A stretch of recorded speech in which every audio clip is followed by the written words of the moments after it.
how can I put this? Look, there are tiers in this industry. There are people who they don't experience the dry season really because of whatever reasons that this funny industry gives people. But if you belong from a certain tier going down, you'll never know when it's green or when it's dry. You just find yourself in those situations. Exactly. So if you find yourself working, that's when you'll be like, oh, so this industry exists.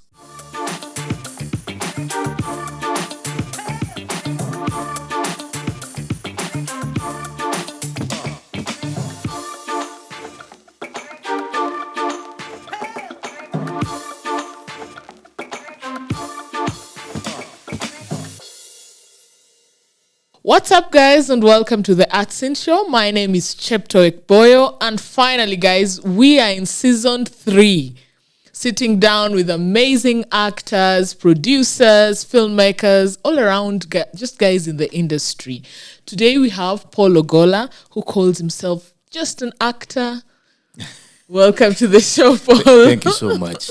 Thank you so much. Why just an actor? Because that's what I know. That's how people out there know me and what they know me for. So I pretty much easily express myself with that. With that, when it comes to photography, there are a lot of photographers, with some people with cameras and others who are actually photographers, and so many quacks. And you don't want to be so many wannabes. Exactly. You don't want to be swallowed up in these whole circus of everyone. So you'd rather just stay with whatever you can call yourself a master of.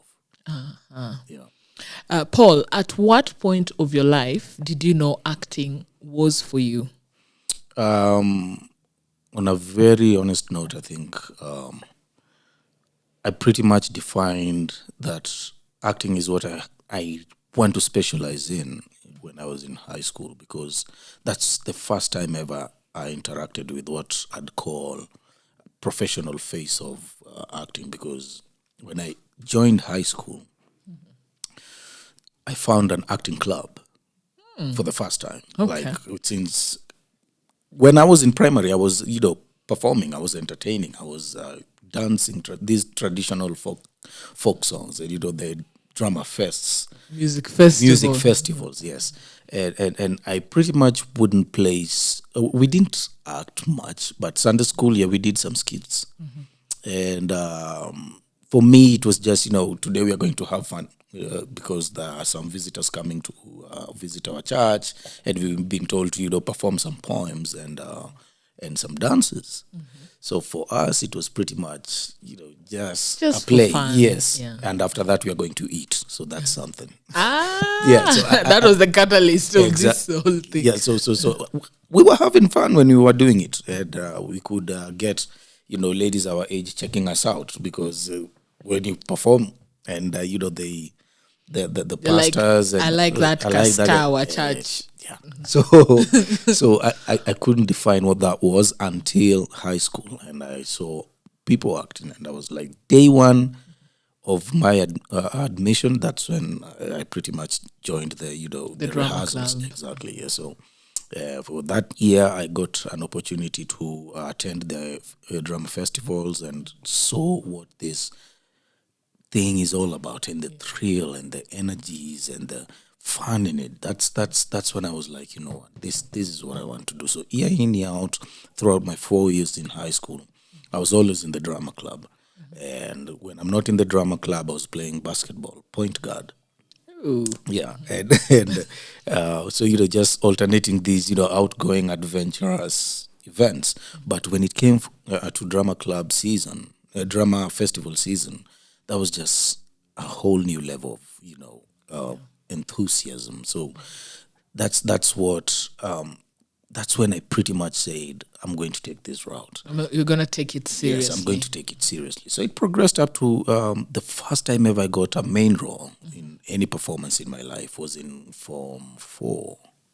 That's when I played one of the major characters in a play called Alcatraz that was written by a drama group that was based in Nairobi. My high school is like 500 kilometers away from Nairobi. That's in Bondo. Okay, Ocha. In Ocha, short, huko, Ocha. karibu What na was the name of Kiraia. this high school? It's Akoko. By then it was called Akoko Secondary High School. By now it's St. Paul's Akoko. Okay. Yeah. Okay. So Hiyo iko Ocha. yeah, so iko Ocha. So when I was cast in this play, and we actually made huge steps with this play in that school. We made history in that school because there's some certificates and trophies we brought that I'm pretty much Akoko had never seen. Yeah, and I don't think they've ever seen since then. After. Yeah. So through that play, I got the name of the people who wrote that particular script, and I was told they're in Nairobi, based in Eastlands, Jericho, where I grew up, where I was born, pretty much, and a certain church called St. Philip's, and the group is Galaxy Players. So I pretty much got my pin, just like the one you dropped me this morning. That was my pin. Once I'm done with my KCSE, go to Nairobi, that's where I'm going. That's where you're going to pursue your Yes, career. that's day one. I arrive in Nairobi, bus lag, nilale kidogo, and then go straight to St. Philip's and get Galaxy Players and join. And that's exactly what you did. And yeah, that's how it all And started. it worked? It did. I mean, hey. Wow, that's such a gamble. You had come Galaxy walihama Jericho. I know, but wamekuwapo for the last, I think, 22 years now. You've been there since 2000. Wow. The year 2000. Yeah, so the pioneers actually, I don't know if you've watched Nairobi Half-Life. Yes. Yeah, so one of the gang, he played WAF. His name is Anthony Ndongo. So those are the guys who actually, pretty much started with the group all the way up to when I met him. And he actually just, opened the door for me. Yes. I saw online, you posted a photo of you and Larry Mado. Yeah. And you say you come from the same county, Siaya. Yeah. And you've just said you were born in Jericho. Yeah. So at what point were you in Siaya? Or is Siaya Ocha? Yeah. Siaya is where Siaya is Ocha. And I was born in Pumwani, and then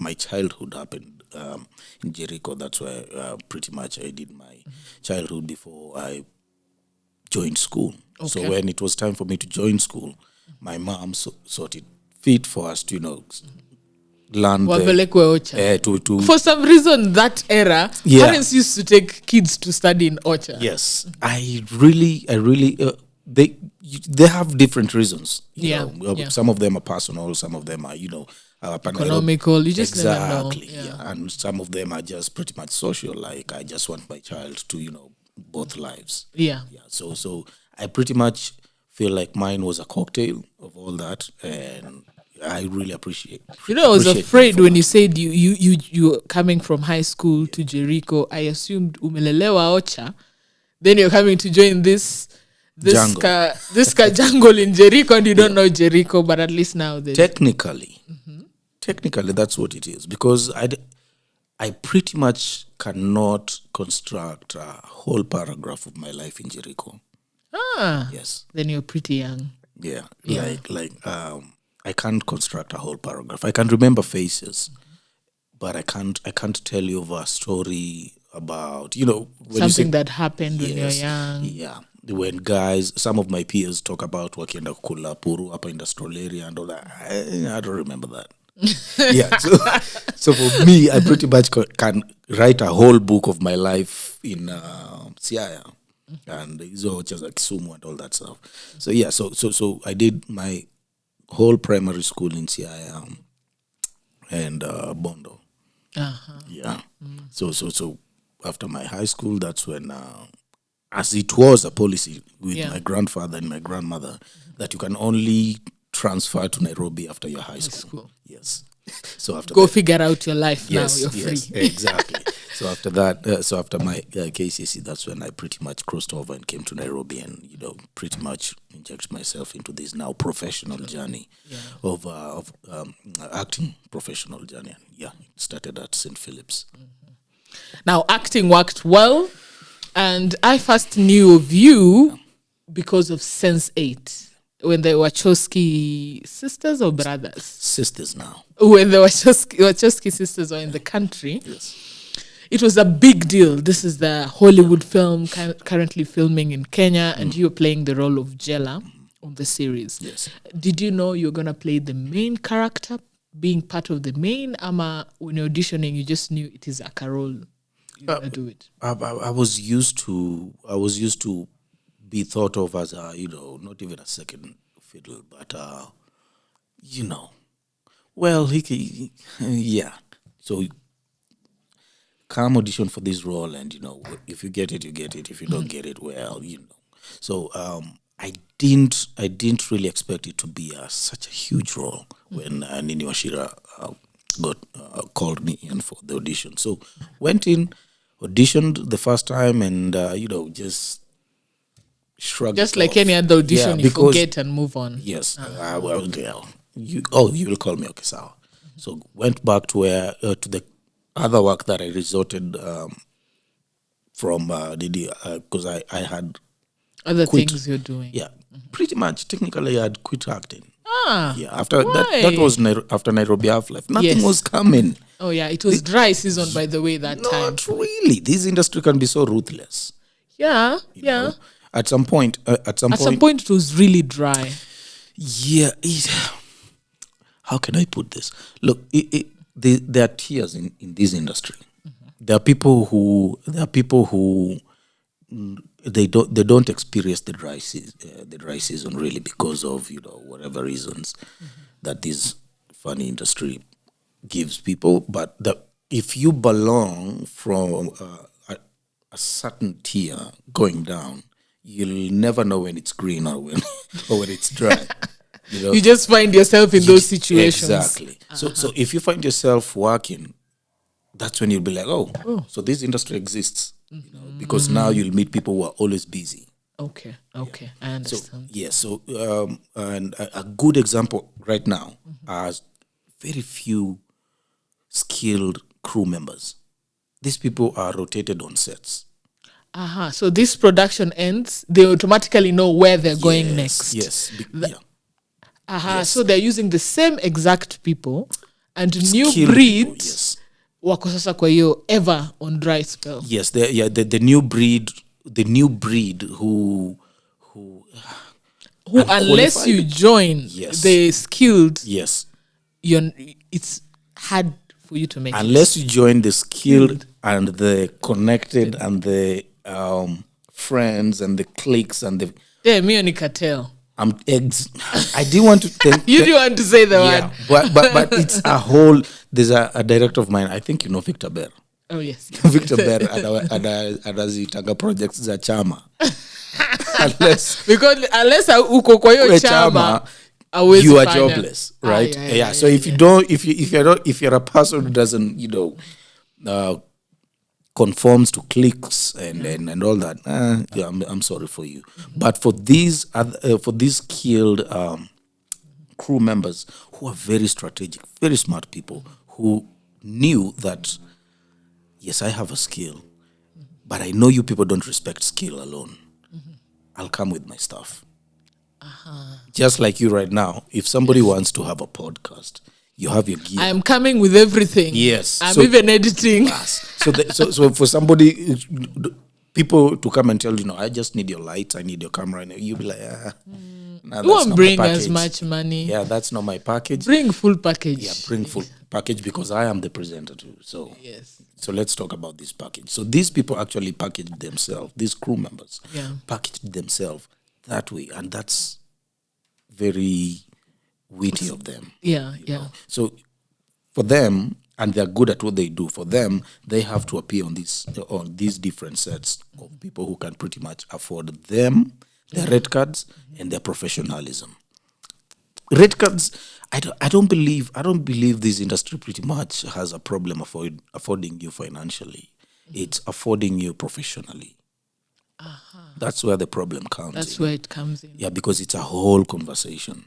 If we are going to talk about professionalism, then there is no gray area about it. Yeah. Because we will talk about, okay, you pay me now, and of course I'll have to get my residuals. It's a whole conversation, and it only stops for them. They only want it to stop at we pay you right now, we pay you at the end of the month, and then we're done with you. See, that's not the whole conversation. It's not. Yeah. Once it goes to syndication, you're not earning anymore. Exactly. But then they're making millions And later. that's where the business is. Yeah, You see, so that's where the conversation should be happening. But now, since they can't afford that conversation, so we'd rather work with people who we can have, small sentences with. So yeah, what was the question again? I'm So sorry. no, it's okay. We diverted from Yeah. you playing Jella. And if you knew it was going to be a main role, then you said there was like a dry spell there that you're almost quitting. Yeah, after that was after Nairobi Half Life. Yes. 2 whole years of nothing happening, just acting with Heartstrings Kenya. Thank God they gave me an opportunity. Yeah. So I quit. By then I started being a video editor. I edited programs like Apakule and some Kikuyu shows because I worked in Just to pay bills. just to pay bills and just to keep yourself sane, because you as an artist you have to somehow be creating something. Yeah. So for the when Sense8 came, I was working for Protel Studios. Yeah, so editing Hapakule News. So yeah, so when I saw Jella, I never knew what this was about. I never knew what Netflix was about, and they never pretty much showed me who's in the project. Even if they showed me, I never knew the Wachowskis that much. But I knew a movie they did. So you knew the Matrix. You never knew the Wachowskis, producers. yes. Well, we are nice. Who even looks at the producers? Exactly. Well, You just like Keanu Reeves, and that is where it ends. Yeah, I mean, our naivety as artists. Yeah. And so when I was called and told, so Paul, you've been locked in for Jella. I was like, okay. Still not taking it as Yeah. serious. So now we need you to come in for a whole conversation about what the project is about. You sign an NDA first, and then they let you know about this whole project and the pay. And I was like, okay, tomorrow at 2 I'll be there. So went to Ginger Inc. because that's where the service production office was. And they told me, well, so this project has been created, written, directed by Michael J. Straczynski and Wachowskis. Yeah, skip to the good part. So Wachowskis have done Matrix. You wake up. The Matrix or just no the Matrix. They're coming to film in Nairobi. Yeah, and so anyway, so Jella is the sidekick of the main character who's based in Kenya. So you mean I'm going to play a supporting character To the main. Of this Hollywood directed series. by Lana Wachowski. Okay. I couldn't wrap my head around that whole thing. Because it came as a surprise to you. It did. I mean, I never knew. Right now, I wouldn't. You see, like right now, you wouldn't know if there's somebody somewhere constructing a Kenyan, made in Kenya remote or made in Kenya camera. Yeah. But there are things happening outside here that I don't know of. But now you're contacted. We need you to interview this guy who has discovered This or something. the cure to cancer. You're like, me? Why me? Yeah, because for whatever reason. So that's exactly what the situation was about. I was like, wow. So step by step, they brought me into all this information, and now I started doing what I used to do, which was research. Go and get to know what Netflix is about, because now, at least now I know the Matrix, I know the Wachowskis now. Let me know the whole work and the cast members. So this news has been out there that there's a show called Sense8 that is being done and blah, blah, blah. The people are starring and all that. Wow, okay. So, it progressed, and that's when now I understood that I'm going to play a critical role. And it's based on a very real life in Nairobi, which is, if I know, because nilikuwa naishi Jericho, ni matatu ndo nilikuwa natumia kwenda downtown. Yes.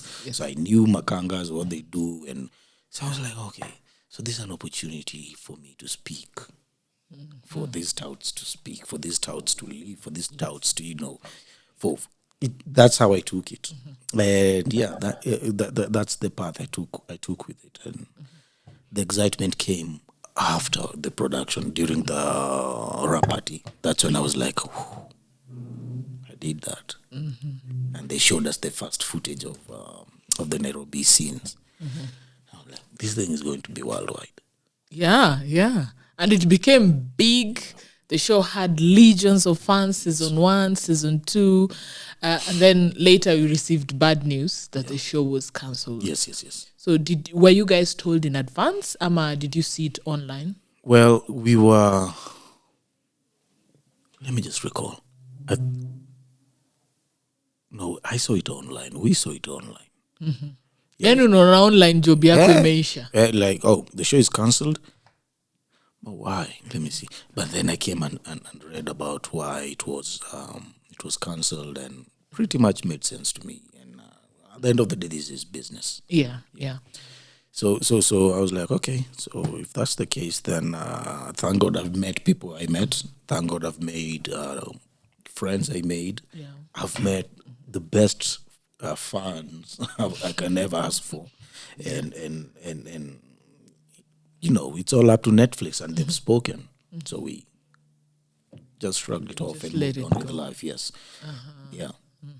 The March this year, you went to France for Sense 8 Con 3. What was that all about? Well, that was just the convention was to meet and greet the fans and have conversations. Take pictures with them and sign autographs, and it was beautiful. Just meeting these people, people whose life has been impacted by the show. People might sit down and think about actors or movies as sit down with a popcorn and that's the end of it. Ikisha, that's the end of it. No, there are people whose lives, so many people whose lives were invested in this show. Yes, and they've been impacted and they've been changed by this particular show. So when I met these people, because previously we were only just interacting online, and they could share pictures of me with them, they could send me gifts, souvenirs that they've made out of the show. Oh, I know, and I was like, this maybe as an actor or as a performer, you might just be thinking about yourself as I do my job, and you like my job. You like, thank you. I feel nice that I've done a good job and pretty much scored some marks professionally. Well, doing the job. Yeah. But now when you meet people who are telling you something in the tune of, you saved me from taking away my life. Oh wow. That's deep. Yeah. That's deep. You saved our household. They now understand me. They now look at me for me, and they now see where I'm coming from. Yeah. That's heavy, So it pretty much gives you the essence of what we do and what we must do. When you realize that this is your purpose, so you don't just take it as a hobby. It is not a hobby. No. Yeah, it is pretty much something you're called and you're born because you are called to do it. So these are the lives you're touching. Yeah. So Paris was just a brand new experience. Yeah, and I really wish it on any actor to just get to see or to do such kind of work and impact people and get such kind of meetings. Experience such moment and see what it could be. Yes. Wow. Yes. Wow. That's where the money is actually. That's where were you paid not for to attend? Of course, yeah. You don't go there. So you give an allowance. Yeah, they give you accommodation. Sure. They give you accommodation. They give you transport. They give you allowances. So that's the business part of it, and that's why I'm saying that's where the money is. Yeah. When you impact people, and they feel like this is something I'd love to subscribe to, they put their money to it. Yeah, they invest in it. Yeah, so every time you're doing such a thing, you get your money that way, you know. So it's not really a matter of, we have a script, okay, so wash a camera, let's do whatever we are doing, because it's somebody else investing their monies into whatever we are doing. We get paid now, this is done now. If it doesn't impact people, I don't think you'll get paid. There's no longevity in Yes. Yeah. So the money's on the impact. Let's talk Sacred Games. You were featured in season 2 of the thriller. Yeah. And you played the role of Eriko. How did you get in that project? All the way from Kenya to India. Well, again, it's just Isaiah Evans is a casting director. So Isaiah Evans had been conducting, auditions for Sacred Games, looking for Eriko. And the director, Anurag Kashyap, receives, audition tapes from Kenya via Black Magic Films, headed by Mr. Karanja James. So they receive audition tapes, and they have the director says, no, yes, we have whoever we are looking for. No, keep on auditioning. So now, after sometimes Isaiah Evans calls me in for the auditions, and I went to the offices and auditioned, waited for like a week or two, and then Isaiah told me that the director pretty much said, he hasn't locked you yet, but tentatively, you're the guy. Yeah, so what he just said is anybody who comes to audition for this role, going forward, their acting should start from this guy. So where went your marking scheme? Marking scheme. I was like, oh, okay. Such an honor. Yeah, I'll wait. No, you just pray for everyone to fail. Well, for you to get it. I'm not pretty much praying. I'm just like, I know you'll do your thing, so do your thing. But the marking scheme is out there. Well, and it happened for like another week or two, and then the producer Adelyne, I've forgotten his name, but he used to work at Ginger Inc. Adelyne called me and told me like, hey, so you've been locked for this role. Eventually, and I was surprised. Like, not really. I was like, if you guys have been holding these auditions for 2 weeks and you haven't been finding anyone, and I'm the marking scheme, and I came, and that's what the director said. So there are chances that I might get it. Actually, yeah. So when they confirmed that I'm the person to play the role, let's come in and talk about the figures and all that stuff, and the terms, and where I'll be traveling to shoot the whole thing. I was like, okay, so I came, we talked about all that, and we agreed at some point. And it had been a very long time before I worked, because I can remember that was the first job I did after I came back from the States. It was like a whole year in between that I haven't done anything. Enyewe kuna dry spell kwa industry. Unaweza umia, yani unaweza kufa njaa. Si njaa ile. But ni creative starvation and even financial starvation. Yeah. So if you don't make smart choices about how you live and all that, you pretty much can go crazy and do crazy things. Yeah. So yeah, Sacred Games came into the picture between that moment, and I was like, you know what, I'm not even going to push harder in terms of how much I need with this. We're just going to make an agreement, and since it's going on Netflix, I'm in the journey of building my portfolio. It's more important. That's really more important for me, because I'm only turning 32 now in this year, and by then that was in 2019, 18. 2018. Yeah, because I can remember the last Nini was in 2018 January. That was my last day of shoot. So that's like what? I was 29. 28, 29 then. Right. Yeah. So let me just build my body of work, because that's exactly what these casting directors and even agents want to see. What have you worked on, and what's your body of work? So let me just do it. Yeah. So we agreed at a certain point, and went to India. And of course, when you go out there, you don't appear like you're a rookie, because these people, something funny about international producers or productions, they pretty much don't know about Kenya and the industry in Kenya. So when they see somebody who when they cast their net out there and they catch get a talent, what they want. they look at you. They don't look at where you got you from. Right? They concentrate on you because we are working. You're now everyone is on the same level Yes. in that cast. Yes. Yeah. Like right now we are doing this. Anything else is just a by the way. Yeah. Yeah. It can be dragged into the show, and even after the show is done, that's when, if you feel like, that's when you'll be like, wait, what was that? Where did that thing come from? Yeah. Yeah, so you can investigate later. But they don't have that time. Them is like, we're looking for Boyo. Oh, we've gotten Boyo. She's really good. Show us what you can do. Oh, she's really good. Wait, where's Boyo from? Where has she been all this? Where has she been hiding? Exactly. So now I can pretty much dig if I have that time. Yeah. So they don't really know about our industry. They don't know about the environment where we are.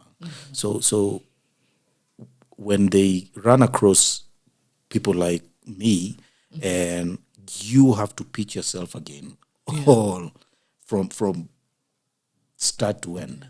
This is what I've done. This is my IMDb. This is my body of work. This is my resume, bio, blah, blah, blah. Then they pretty much understand. Yeah. They pretty much understand. Oh, so this is what you've done. Okay, so you're not a rookie. You're not. Okay, so I think we can deal with Boy as a professional. So now you can start having a conversation. Yeah. So when I got there, you just portray yourself in that particular light. Don't portray yourself like you guys are doing me a favor, or I'm happy to be here. Oh my goodness, how You might actually lose it. yeah, because they see that. And Or even get underpaid. exactly, Like, exactly. you'll be, Yeah. this is a favor, we are building a portfolio. Yeah. So we are doing him a favor, just like you said. So yeah, no, you go there, do your job, and don't act entitled. Just Behave at know- a certain standard. Yes. And set it there. Yes. So that it's a whole non-verbal language that really matters in the verbal language. So yeah. So got there, did the job, and connected with the director. And Let's some talk of the about casting you directors. getting there. Yeah. How was it working on a Bollywood set? And was there any culture shock for you Yeah. in India? Yeah. What was it? I mean, India, first of all, the heat, my goodness, it was, the humidity was, but by then I think, do they even have summer, winter, or whatever? Because it was hot every day. Constantly. Ile joto niko kwa hoteli, and by the time you step out, unajiuliza, hits hebu you. ngoja wewe, niko wapi kwani? Yeah. Ni kama ya Lagos. Ni noma. Pia Yeah, unatoka outside the hotel, it hits you because the hotel has the aircon. Yeah. So you don't know because you're in this kababble. yes. Get out, you sweat instantly. Exactly. Unasikia hiyo hewa unasikia ni kama imestick kwa ngozi. Yeah. Yeah, so yeah, that was shock on me. That was way too much. Even though it's not that far from what Texas, Houston weather is, but ile inakuja na everything, like even the harufu ya area. Apparently, India has some smell. In Mumbai, where I was staying and where we were shooting, sasa tukapelekwa karibu na maji paliko. It's it's Stinky. yeah, ni hewa fulani kama wewe si mvumilivu. Sema ni hewa mbaya. Huko tu ni hewa fulani. No, but I loved the place. I mean, that's the thing. I loved the place. Anyway, their meals, the best. Oh yeah. Indian. Their meals, the best. The people. Unaona, kuna energy flani, you will never know what it is. Like, language barrier number one. Okay. But now, so I don't know. There's something you want to tell me, and you don't know how to say it. Okay. Because English ndo itatu connect. But sasa au wengi wao hawajui English. Unaona? I'm talking about most of the Made crew you- members, even the guys just hanging around. But you could kuna tu hii energy si mbaya ni energy ya You understand each other without talking. exactly. It is oh my goodness, that thing I found it so heavy. Like I'd love you to just say something. Because I'd love to have a conversation With you. Yeah, I love to understand you, but it can't happen. And I'd love you to understand me, but it can't happen. Oh my goodness. So kuda hiyo. So ni saa yote tu sitaishi namaste. Namaste. Oh, thank you. So hizo ndo zilikuwa zangu. Unaishi namaste. Utatoka smiles. Umeenda place unaenda. Oh, unaitwa on set. You do. Those guys respect. For me, this is what or maybe I don't know. But let me just say from my perspective, those guys respect performers. They respect actors. They respect your space is the space you need for you to, just cultivate the thing that you're supposed to deliver, or just for you to do whatever you're supposed to do. You're given that space. And it's not like they have much, really. Okay. It's just pulling resources and let's just create the best environment for us to have a good product. Yeah. Because at the end of the day, just like we said, it's the reactions from the viewers that will get us that money. Yeah. So we have to give a good product. So how they kept me, the space I was given, it was amazing, and I really, really appreciate that. So it was more comfortable than realizing, hey, okay, what's happening? Yeah. So it was ni environment ilikuja kanionyesha what you need for you to be at the top of your game. On set, yes. You're also featured on a horror film. Yeah. Bloodfist. Yes. How was that experience? I think one day I'll be so Because a Kenyan, a black person in horror films. yeah, in Texas, Austin. So for that audition, by the way, I auditioned for it, and the director happened to have watched Sense8. And the role I auditioned for was not actually the one I played.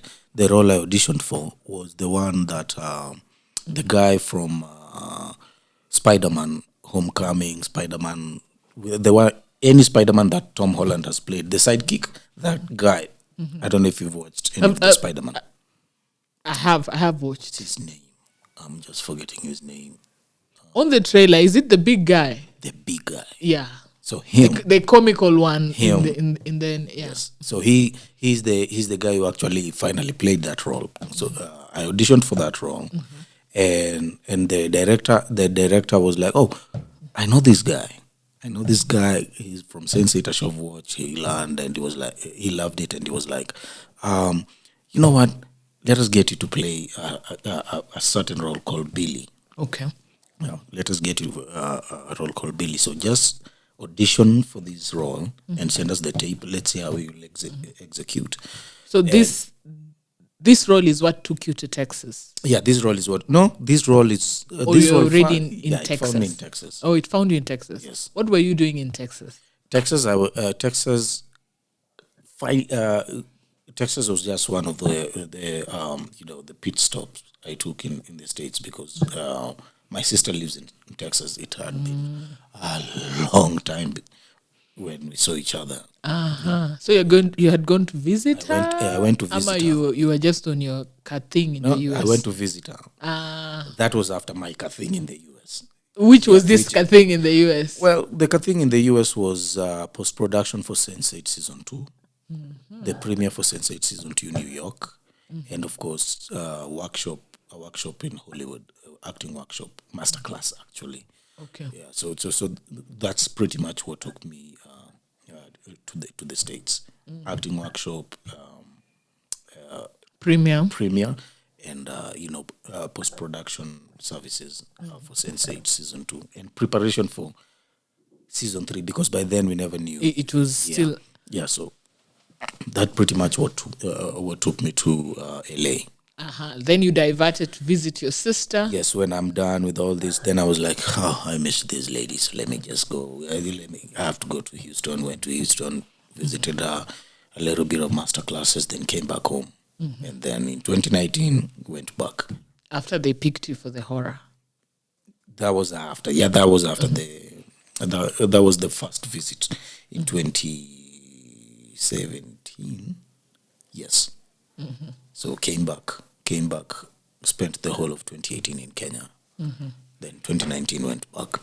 To shoot now the horror? No, for master classes and, just other personal stuff. Yes. Umezimute. Where? So then this thing is still ongoing. You're bit mute. Or it might be ongoing. Next. Look at you shutting up. So we are back to the horror. Yes. You're telling me about the horror. Oh, Bloodfest. Yes. Yes. So when I auditioned for Billy, Billy is just, one of those guys who pretty much, he's a scientist who creates the zombies. Pretty much big specimens and, mix them up with some whatever chemicals and, inject them with these people and, that's how the zombies come to be in this particular festival. Okay. So when you enter the festival, you're pretty much entering a maze where you have to actually make sure you come out the other side alive, which happens to be, that's just one of those Hunger Games. Yes. Why people always, like this or like is the one. Purge. Exactly. You have to survive this night. Yeah. The what do you call this Netflix series? Is it the Chinese one? What do you call it? Squid Game. Squid Games. Yeah. So you enter this particular game or this particular festival, and you have to survive till the end. So So I played Billy. And got to meet the director. I never met that guy. I never met the Spider-Man. characters. Yeah. I didn't get to meet them. Mine was just like a 3-day shoot. So when I finished, went back to Houston in preparation to coming back to Kenya. Yes. Yeah. Are you open to doing more horrors? Yeah. I mean, it's fun. It's really fun. I mean, for me, that was another culture shock because the things I got to learn about,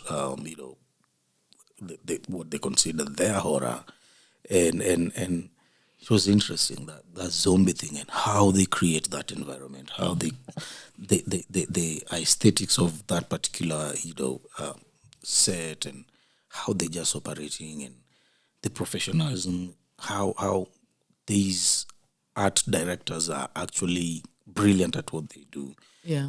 So for me, that was just another environment that my brain was exposed to.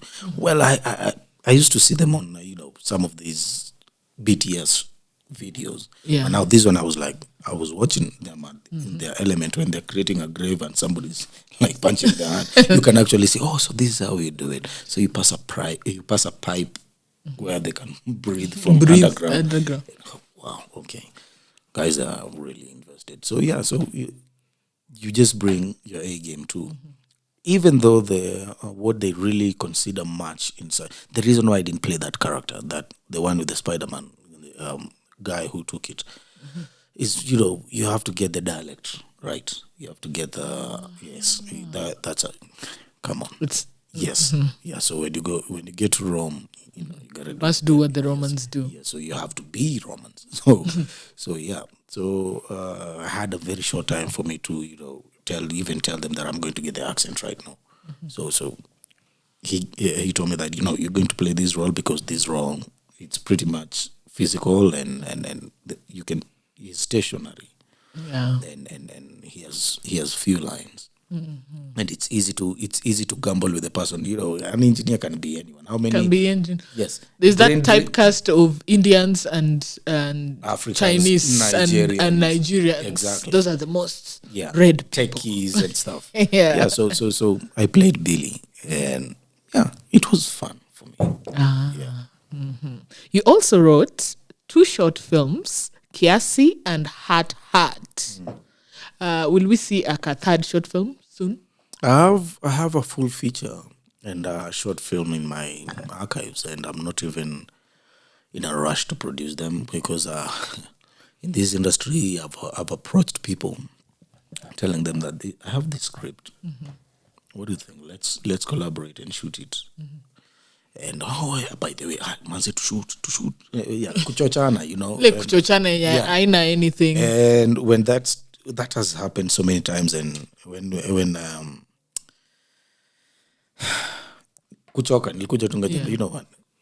So let's shelf this. When the time is right, you will do it. When I have my money, things I can control, not entirely by myself, but when I know the language in this industry, so long as you don't have the kind of resources that people can listen to you about, which is pretty much money, then you can't get anything done. You might have the cameras and all that stuff, but I tried doing that and I almost got myself in court. I was arrested, so I'd rather I just have to get my money right and follow the right channels and get the right people who are really, really willing to, partner in, we'll do this film. So I've shelved a full feature and a short film. Oh, and a series, by the way. Not a fictional or like a drama. No, it's a telenovela. Reality competition TV show. Yes, so, the nature of such shows, like the Tusker Project Fames and the East Africa Got Winner Talent. Takes It All. Yes, so I have that shelved. So they're just there. All of them have pitched them to all these knuckleheads, and no one is pretty much interested in coming on board. Yeah.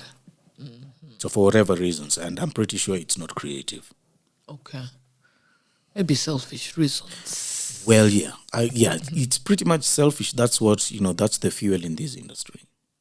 It's so sad. It is. Everyone can benefit and do more, and everyone can blow up. Yeah, look, I mean, and it's not like you haven't experimented or you haven't done a thing like that. You have. I've been part of a team that created an existing show that is huge, right? And when I'm telling them, like, look, this is not my first time creating a show. The Wicked Edition, I was one of the guys who created the Wicked Edition, and you can see it. It's blowing up with the Dr. Kingori. I saw it that you created with Dr. Kingori and Nick Quach. Yeah. How did that idea come about, by the way? Well, Dr. Kingori gave us a call and he was like, let's create something for ourselves. By then he was only on the trend doing Kenyan Chui. Kenya. So you guys were friends? Yes, from Heartstrings Entertainment. So that's where we knew each other from. And when we were actually acquaintance, like friends, that's really heavy. So through the Wicked Edition, a certain bond was being built, and it was pretty much driven by, what we have to do, because we have a shot at this. Larry's a friend, and he's a mutual friend to me and Kingori, so we can see what we can push. We can do something. Yes. So we came together in late 2015. And went to Kingori's place. By then he was staying in Embakasi, Nyayo area. And for like 2-3 days, spread along 2-3 weeks, we created the first, let me call it a pilot episode of the Wicked Edition.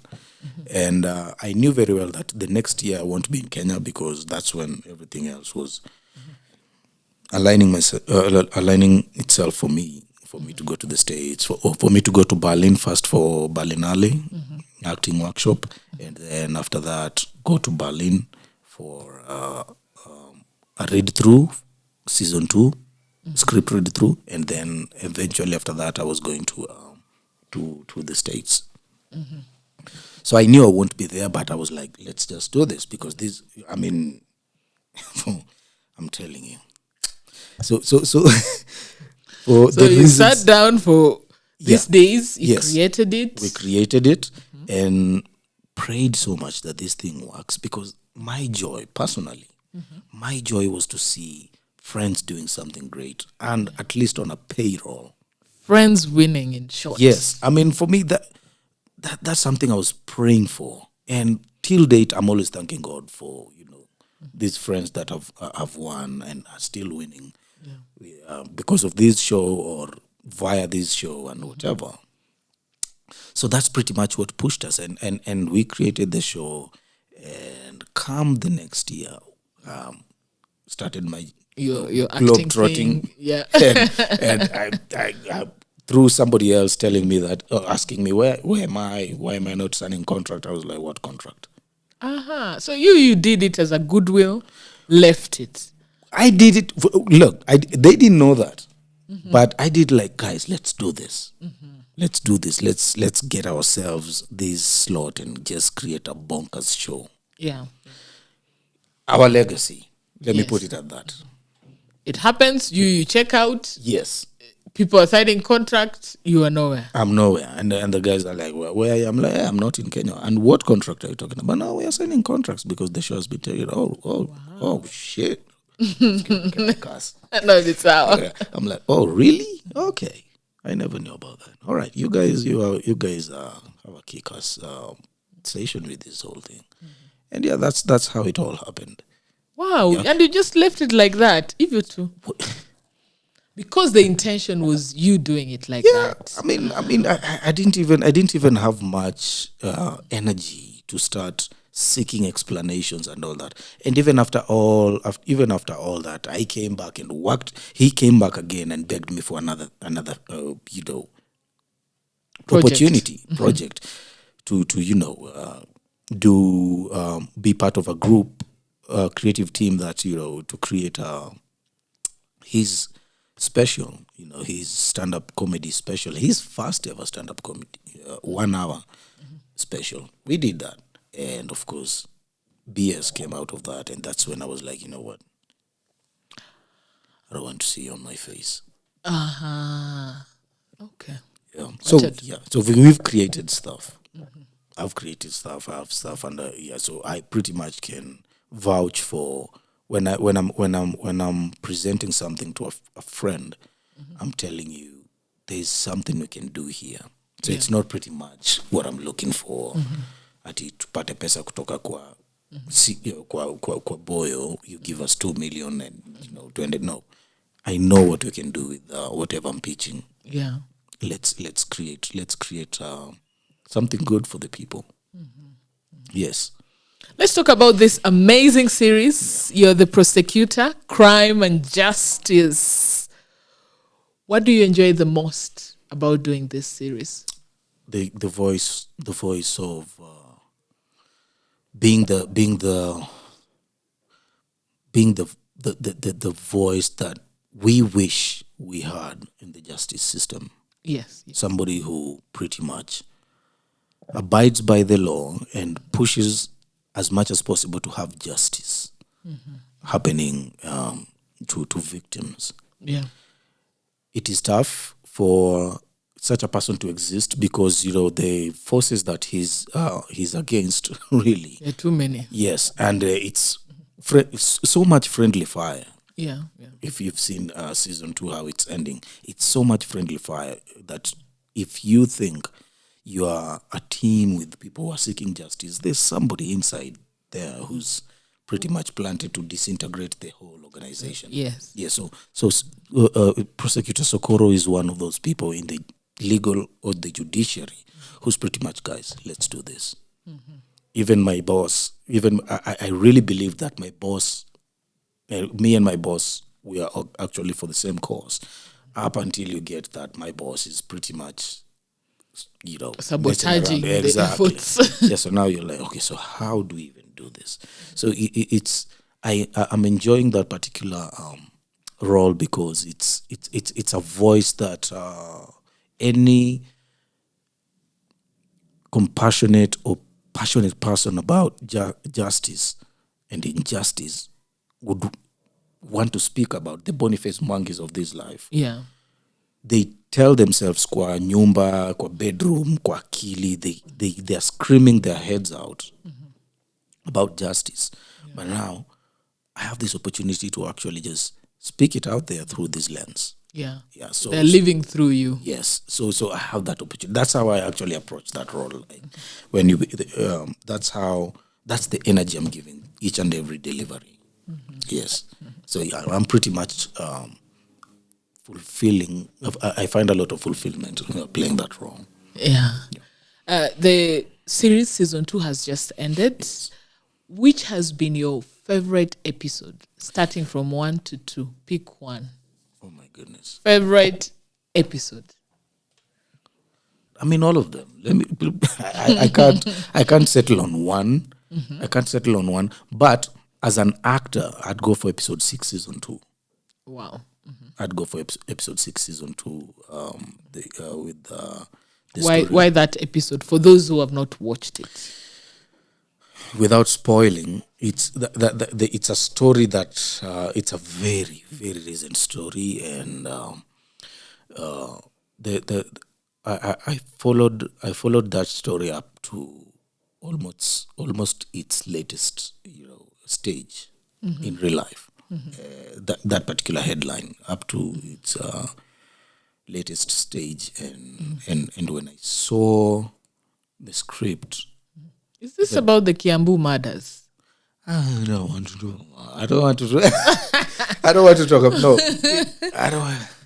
Yeah. I mean, when you watch, you've watched it, right? Yes. And I'm pretty sure you know which story this is. You know where? Okay, the Dutch billionaire. Okay. You Yes. you understand which story Yes. that is. Yeah. So when I was like, why? Why? I mean, if the guy wants to divorce, let him go. If the lady wants a divorce, just let her go. She doesn't have to end up in a fridge, in a septic tank, beside the road. If the lady is not interested in you, just let her go. Let her go. If the lady says no, it's no. It's no. You know, if the guy is like, if the guy tells you like, why are you not being honest with me?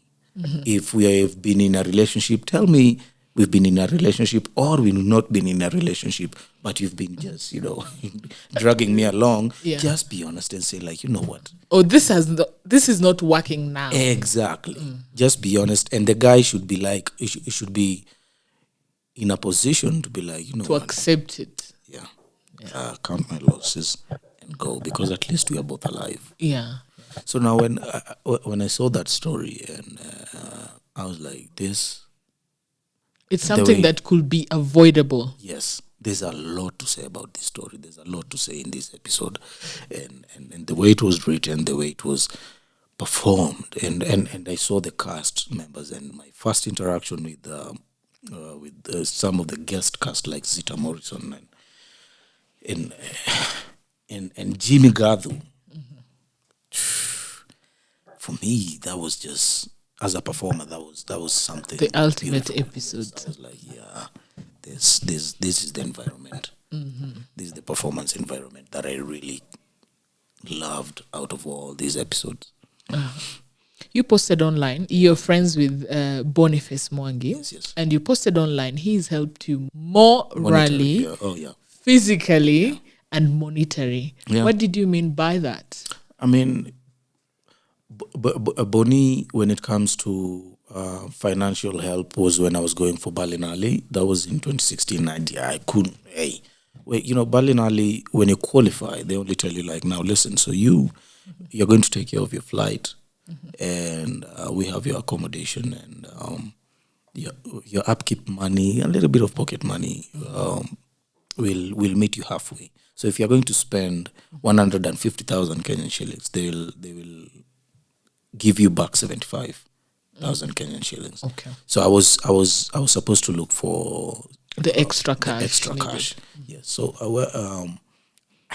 I I couldn't get 75,000 Kenyan shillings, but I was like, oh, power to 54. So I went to Boni, explained to him, now Boni, this is what I'm going to do. This is my opportunity for me to experience the first ever masterclass in my life, where professionals are teaching me about my craft and all that in the next 1 week or 2 weeks, and then I'll be back. And he was like, I'm going to support you. yeah, I'm going to support you.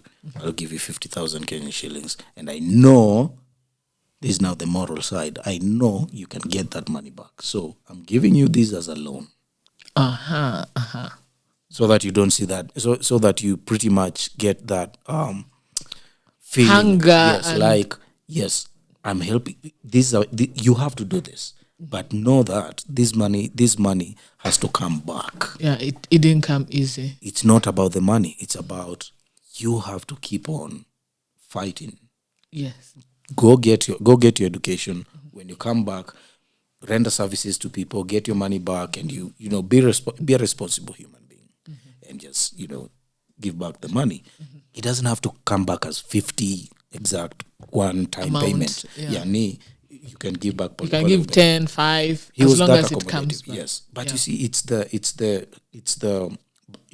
behavior, the habit that really matters in this whole process. That you realize when you get help immediately, when you get an emergency help, and you don't just after the help you disappear. Yeah, or you go to your comfort zone and say, "Oh, Fuchs, that problem is gone." No, it's where you got that help from has to be replenished, because you're not the only person with the problems. Somebody else. Yeah. So that pot has to be replenished. Yeah. So it's a whole lesson, and that's not just the whole. I mean, it's the whole process. When I'm in problems, when my friends are in problems, you just know where to direct them. Yeah, I mean, when there's a friend of mine who was swindled of 8 million Kenyan shillings.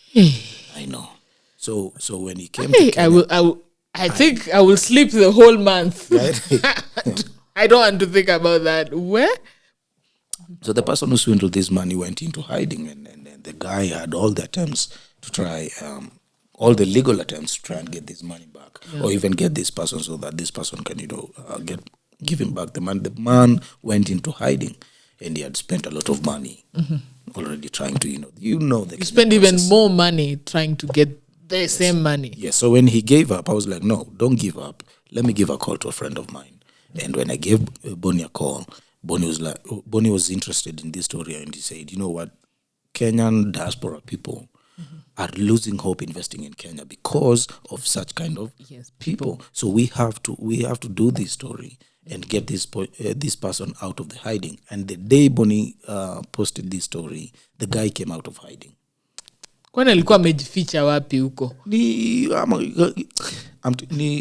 Ni hawa say my dad is rich and he's pretty much. Oh, you much cannot. We are the untouchable people. So him. So akaenda kajificha. So it's through that post your family kamenshoniwa, and now calls. Even the parents are calling like hey Butwa. Yeah. So now that's how the guy came out. So Boni has been very, very instrumental. Even when nikimwambia tu nimeshikwa, nimeshikwa na vijana wa Korogocho. Ati tunashoot nini, kumbe these guys never had a license. Yeah, so they wanted the permits. Yeah, they wanted the permit, and the fact that they were shooting a robbery scene with a plastic gun, a toy gun or a prop gun, and they don't have a license. We got arrested and told Boni, and he posted about it, and he was following up, and almost the next day I pretty much was released. We were released, and even when I just have professional problems or any of my personal, I mean, he's the guy to call. Yeah, and we meet, we eat, we visit his farm and all that. So he's one person that I'm always praying for. Like, this guy. I wish Kenya had like 10 million of such. Not even 40, just 10 million of such, or even 1 million of such. Yeah. We'd be somewhere. So yeah, he's a great friend. In September last year, you posted another sweet post to to your partner, Adelyne. How did you guys meet? St. Philip's Church. That's where we are. Yeah, it all started. We actually were. Don't tell in me you're the same doing group. another acting in church and then you met her. Yeah, I mean the group is based at St. Philip's Church, and when she joined, joined the group because she's been a long life member of that church, and now when she joined this group and we were performing and blah blah blah, we just built a bond, and that's where the relationship all started, and we saw fire in each other, and I saw the fire in her, and I was like, you pretty much have something in you in terms of, even performances. So we pretty much speak almost the same language when it comes to whether it's professionally or even just emotionally or physically or spiritually. Hey, you speak all the language. Yes, that's really, that's the it for me. Have you guys taken steps to being married legally? Ama it's still on the dating. Traditionally, yeah. So she's your wife. Almost there. Almost There, yeah. According to the Kikuyu tradition, there's like this is the Stages. first, yeah, there's stages. Yeah. So I've taken some stages, and we're headed there. It's all an economic, thingy. So you have to like kujipanga. So yeah, so you do this, and then ujipange tena urudi ufanye hii and all that. Yeah, so I'm in those stages, and I'm very keen on observing all of them. Wow. Yeah. Congrats on Thank your you.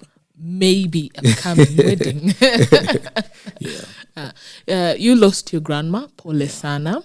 And when I went through your online, it seems like you guys had a very awesome bond. How was she like alive? Well, she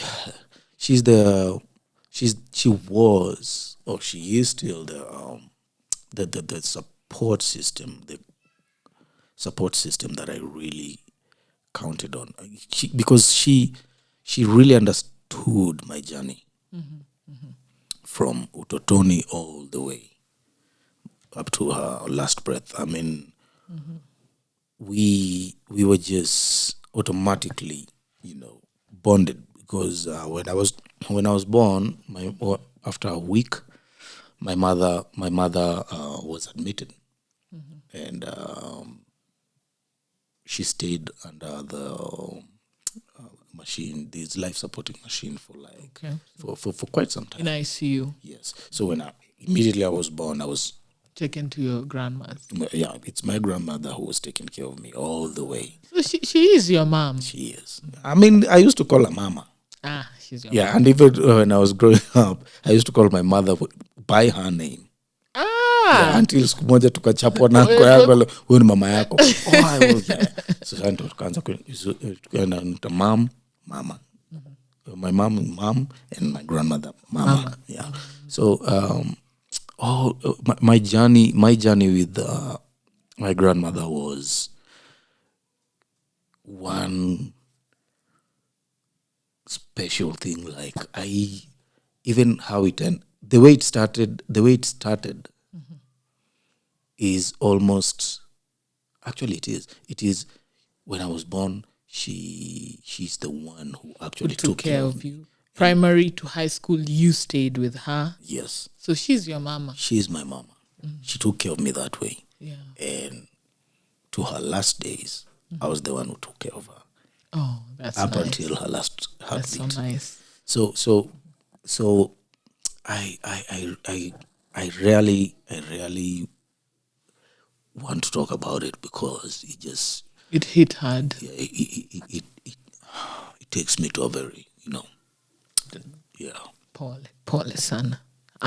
Lastly, we're finally at the end. Yeah. What improvements do you want in this industry?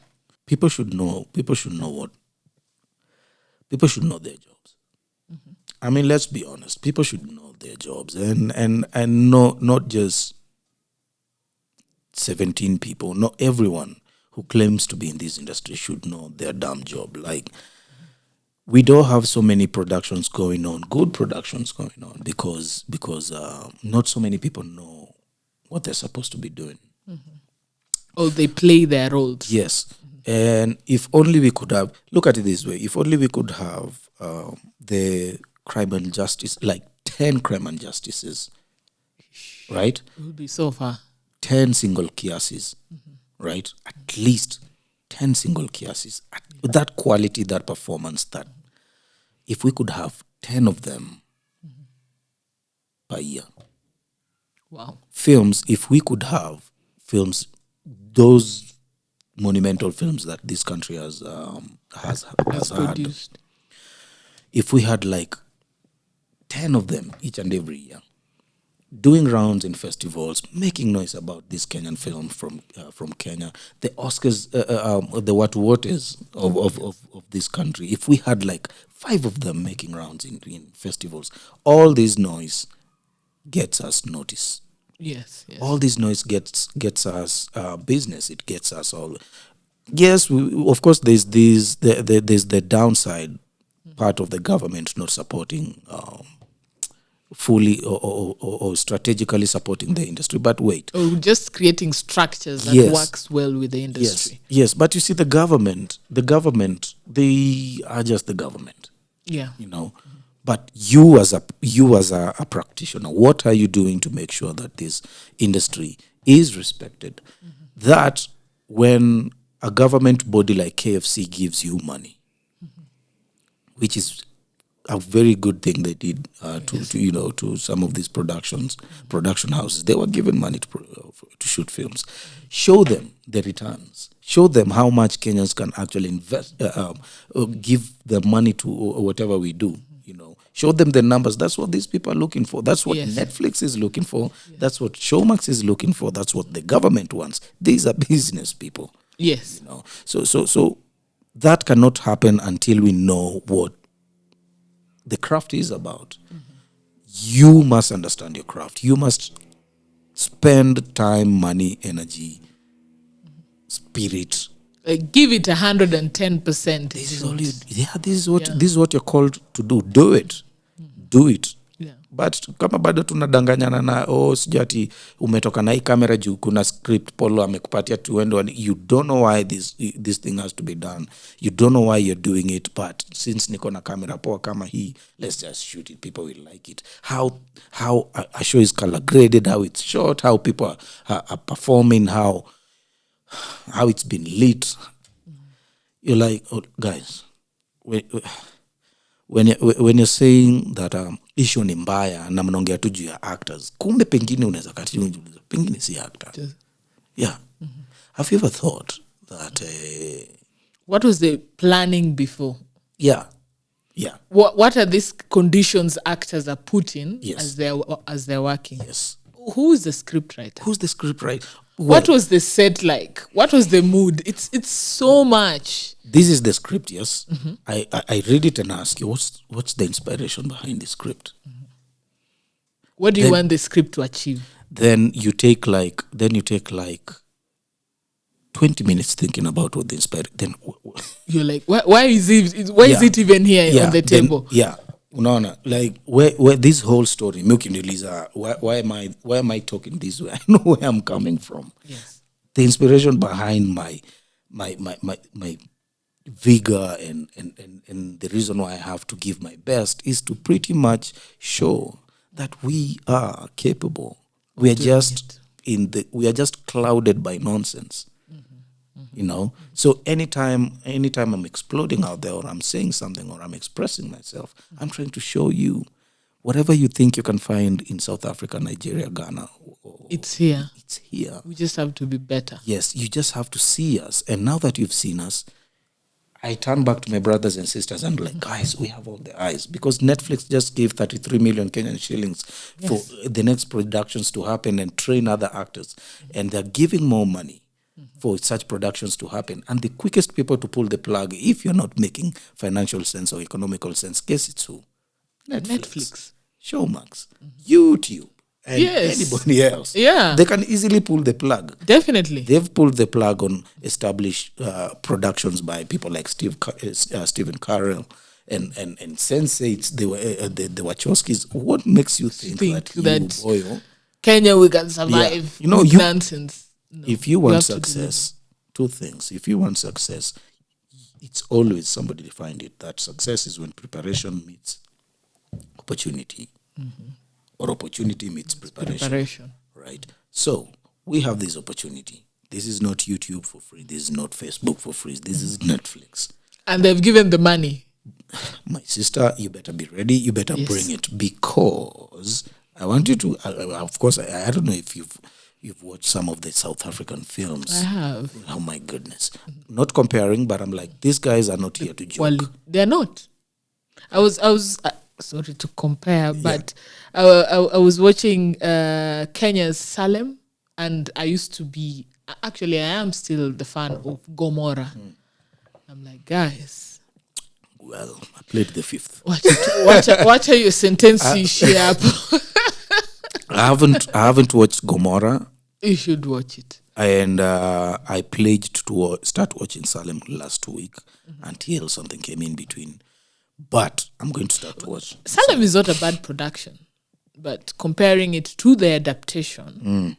But you see that there's guys. That's the thing. I mean, if it's an adaptation, you've already set up yourself for comparison. Yes. Yeah, so it's not even a thing that you'd say it's unfair. I mean, that's just how it is. When you are given the original version, for you to give us your rendition, it has to be better always. Yeah, and people or have up to par. Yeah, people will just have to okay. Okay. Yeah. So I mean, Showmax is doing good, but again, that's when we need to notice that what is Showmax trying to do? Are they just giving us an opportunity? No, maybe they're not benchmarking, but they're trying to test waters with us. Yes, and that's when we have to show them, which is good. Every other month, it's just a new production. Yes, so guys are at least having a career now. Yes, so we only have one goal. We have to show them. Deliver. Yes, sisi tuko nayo. We have it. Yeah. If you people got an Emmys nomination out of that show in South Africa, we are going to get you an award. Yes. So I don't know. So that's exactly what I'm saying. We have to bring it. Thank you so much for coming. Thank you so much for everything. Karibu tena. Yeah, really appreciate it. Okay. Thank you guys for watching. Please subscribe, share. We are now in season 3. Thank you for your support. See you guys next week.